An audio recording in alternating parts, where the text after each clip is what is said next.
ধুবুৰীৰ নিচিনপুৰবাসীক চৰকাৰে নিচিনে নেদেখে পিছে ৰাইজে নখ জোকাৰিলে নৈ বয়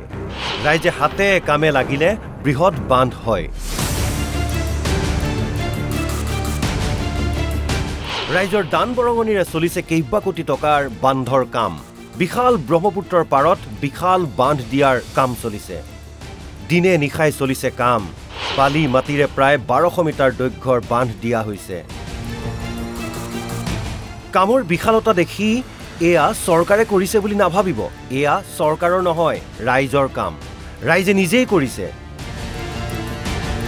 ব্ৰহ্মপুত্ৰৰ খহনীয়াক প্ৰতিৰোধ কৰিবলৈ এইদৰেই ৰাইজখন আজি জাগিছে জপিয়াই পৰিছে কামত নিচিনপুৰ মেডেৰতাৰী বুঢ়াবুঢ়ী আদি অঞ্চলত বছৰ বছৰ ধৰি খহনীয়াই তাণ্ডৱ সৃষ্টি কৰি আহিছে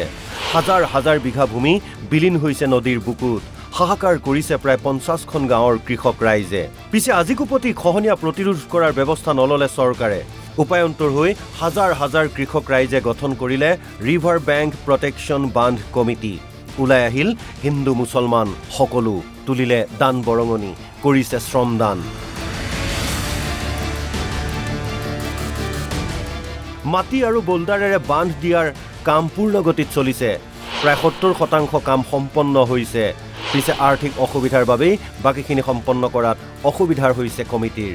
পৰাখৈ ব্যক্তি তথা দল সংগঠনক সহায়ৰ আহ্বান নিচিনপুৰবাসীৰ ইয়া হল নিচিনপুৰ বুঢ়াবুঢ়ী যি ঐতিহাসিক বুঢ়াবুঢ়ী আছে ইয়াতে হিন্দু মুছলিমৰ এটা মিলন ভূমি ইয়াতে চ'ত মাহৰ শেষত মেলা হয় ইয়াৰ পৰা আপুনি চাব পাৰিছে 2 পৰা 2.5 কিলোমিটাৰ ডিষ্টেন্স হ'ব ইয়া হল ধুবুৰী জিলাৰ একেবাৰে শেষ প্ৰান্ত নিচিনপুৰ ছোট নিচিনপুৰ বুলি কয় আৰু ইয়াতে আপোনালোকে চাব পাৰিছে ইয়া কাম হৈ আছে সম্পূৰ্ণ ৰাইজৰ টকাৰে ৰাইজৰ ধনেৰে এটা কাম হৈ আছে ইয়াকও 1200 মিটাৰৰ বৃহৎ এটা প্ৰজেক্ট যি প্ৰজেক্টত অকল ৰাইজৰ দান আৰু ৰাইজৰ শ্ৰম ৰাইজৰ বৰঙণিৰে হৈ আছে আমি যেতিয়া ধৰক আমাৰ কিছুমান জায়গা আছে বহুত আগতে ভাঙি গৈছে সেইখিনি জায়গাত আমি এটা সময়ত কৃষি ভূমি কৰিছো ভাল খেতি কৰিছো ভাল কিবা উৎপাদন কৰিছো আজি কিন্তু আমাৰ এনেকুৱা হৈ যায় আমাৰ ভিটিবিলাক নাই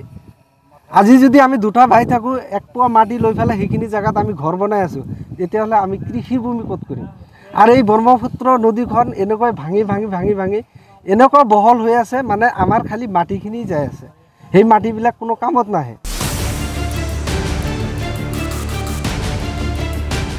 বৃহৎ অঞ্চলটোৰ 90% লোকেই হৈছে কৃষিজীৱী কিন্তু বান খহনীয়াই জুৰুলা কৰি আহিছে তেওঁলোকক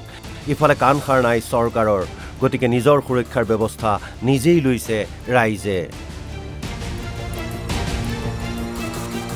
ফকিৰগঞ্জৰ পৰা নুৰুদ্দিনৰ ৰিপৰ্ট NB নিউজ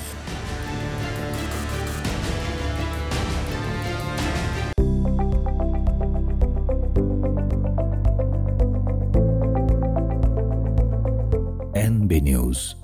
সহজ সৰল ভাষাত নৱভাৰতৰ কথা